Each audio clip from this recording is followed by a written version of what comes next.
નમસ્કાર વિદ્યાર્થી મિત્રો આજે આપણે આ વિડીયોની અંદર ધોરણ 5 વિષય ગુજરાતી એટલે કે કેકારાવની સ્વઅધ્યયન પોથીનો પાઠ નંબર 9 મારે પણ આવો ભાઈ હોય છે એનું આપણે સંપૂર્ણ સોલ્યુશન જોવાના છીએ। તો મિત્રો અહીંયા ધોરણ 5ની ગુજરાતી એટલે કે કેકારાવનો પાઠ નંબર 9 નું સંપૂર્ણ સોલ્યુશન છે। મિત્રો આવા જ સોલ્યુશન મેળવવા માટે આપણી ચેનલને સબસ્ક્રાઇબ કરો અને આ વિડીયો તમારા મિત્રો સાથે શેર કરો। બીજું કે મિત્રો આપણી યુટ્યુબ ચેનલ પર ધોરણ 5ના દરેક વિષયના સ્વઅધ્યયન પોથીના સોલ્યુશન કરેલા છે, જે તમને મારી યુટ્યુબ ચેનલના પ્લેલિસ્ટમાંથી મળી જશે। તો મિત્રો આપણે શરૂ કરીએ પાઠ નંબર 9 ધોરણ 5 વિષય ગુજરાતી એટલે કે કેકારાવનો પાઠ નંબર 5 સ્વઅધ્યયન પોથીનો। તો પહેલો પ્રશ્ન આવે છે અહીંયા, નીચેના વાક્ય વાંચો, વાક્યમાં રહેલી ખોટી બાબત સુધારીને વાક્ય ફરીથી લખો। તો પેલું, શૂરપંખાએ ખાલી નોકરાણીની બનાવવાની વાત સ્વીકારી લીધી। શૂરપંખાએ ખાલી નોકરાણી બનવાની વાત સ્વીકારી નહીં। શૂળપંખા સેવક સાથે લગ્ન કરવા તૈયાર થઈ નહીં।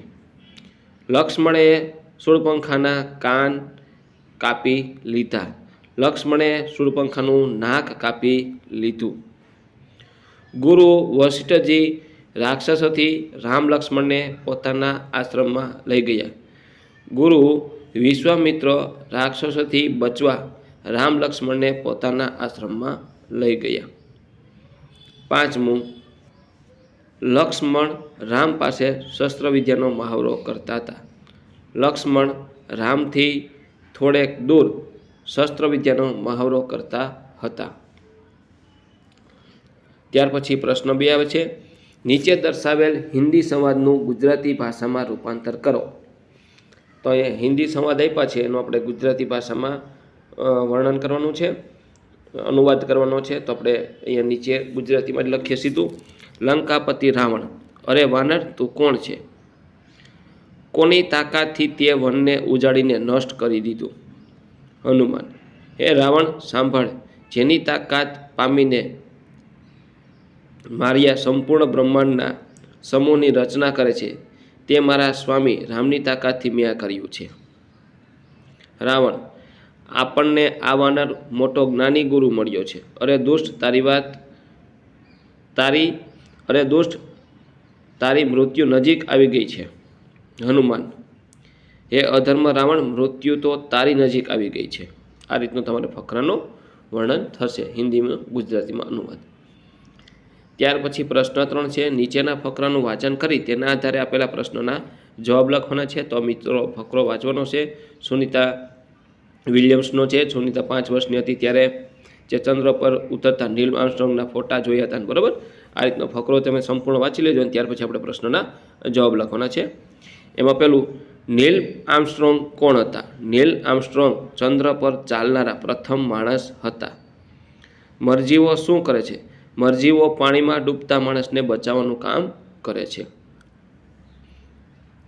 ત્યાર પછી ત્રીજું આવે છે, નીચેના વાહન ચાલકને શું કહેવાય છે? બરાબર છે, તો એ આપણે લખવાનું છે। વિમાન ચાલક હોય તો મિત્રો તમને ખ્યાલ છે, શું કહેવાય? પાયલોટ। અહીંયા મારે લખવાનું બાકી રહી ગયું છે, તો તમે લખી નાખજો પાયલોટ। સ્ટીમરનો એને કેપ્ટન કહેવાય, શું કહેવાય? કેપ્ટન। અને રેલવેનો છે એને શું કહેવાય? તો એ તમારે જાતે ગોતીને લખવાનું થશે, બરાબર।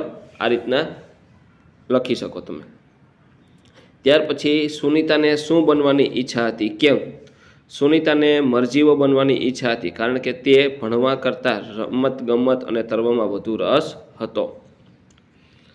ત્યાર પછી નીચેના શબ્દના સમાનાર્થી અને વિરુદ્ધાર્થી શબ્દો ફકરામાંથી શોધીને લખો।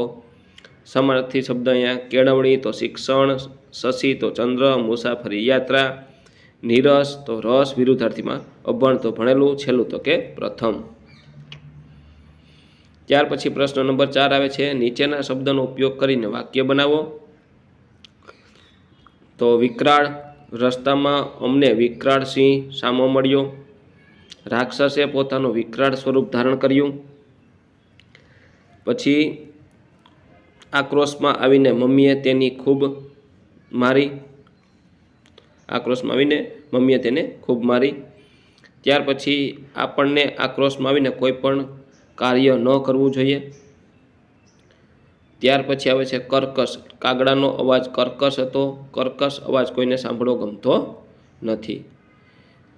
ત્યાર પછી પ્રશ્ન 5 આવે છે, નીચેના શબ્દનો ઉપયોગ કરી અર્થપૂર્ણ ફકરો બનાવવાનો છે. મિત્રો, જંગલ, ભયંકર, વિકરાળ, ડર અને યુદ્ધ.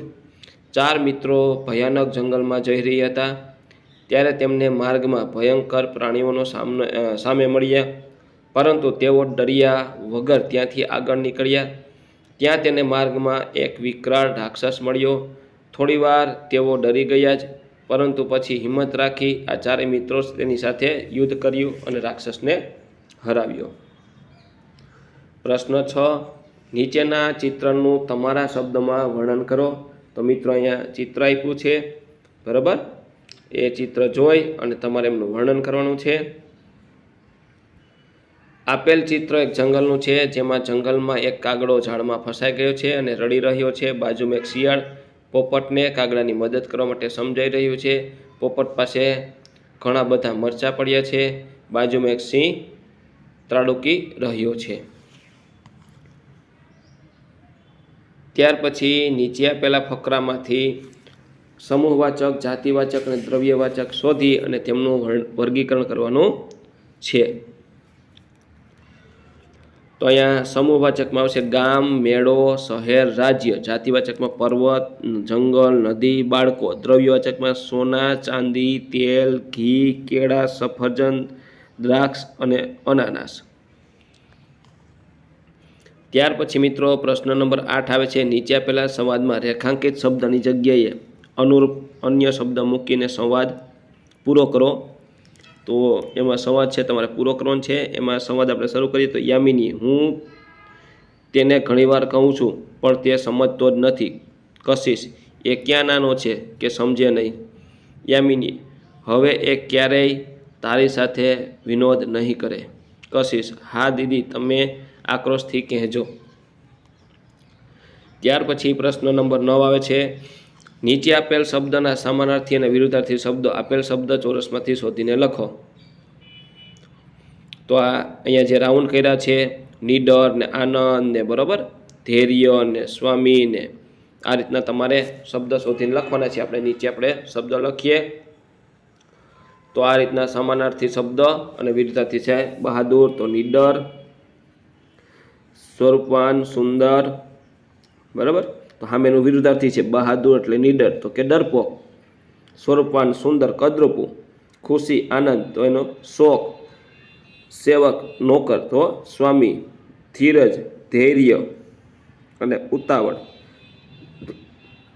કોમળ નરમ અને કઠોળ.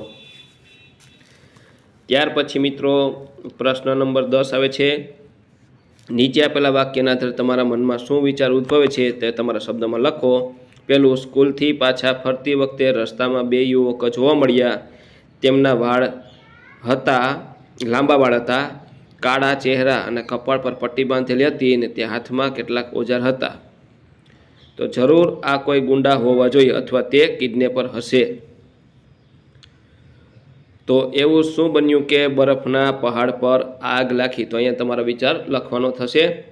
ત્યાર પછી આગળ પ્રશ્ન નંબર 11, નીચેના વિધાનો જેવો અર્થ ધરાવતો હોય એવો વિકલ્પ પસંદ કરીને રાઉન્ડ કરવાનો છે. પરીક્ષામાં મીનાને ઓછા માર્ક આવ્યા, તેના ઘરમાં એની ઇજ્જત ગઈ એટલે નાક કપાવ્યું. બીજું, અરે રહેવા દો, એ તો શરમ વગરની છે તો નાક વગરનું. ભારતની મહિલા ટીમ વર્લ્ડ કપ જીતીને દેશની ઇજ્જત રાખી એટલે નાક રાખવું. તો મિત્રો આ હતું આપણું ધોરણ 5 વિષય ગુજરાતી એટલે કે કારાનું પાઠ નંબર 9નું સંપૂર્ણ સોલ્યુશન જોયું. તો મિત્રો આવા જ સોલ્યુશન મેળવવા માટે આપણી ચેનલને સબસ્ક્રાઈબ કરો અને આ વિડીયો તમારા મિત્રો સાથે શેર કરો. બીજું કે મિત્રો આપણી યુટ્યુબ ચેનલ પર ધોરણ 5ના સ્વઅધ્યયન પોથીના દરેક વિષયના સોલ્યુશન મૂકેલા છે, જે તમને મારી યુટ્યુબ ચેનલના પ્લેલિસ્ટમાંથી મળી જશે.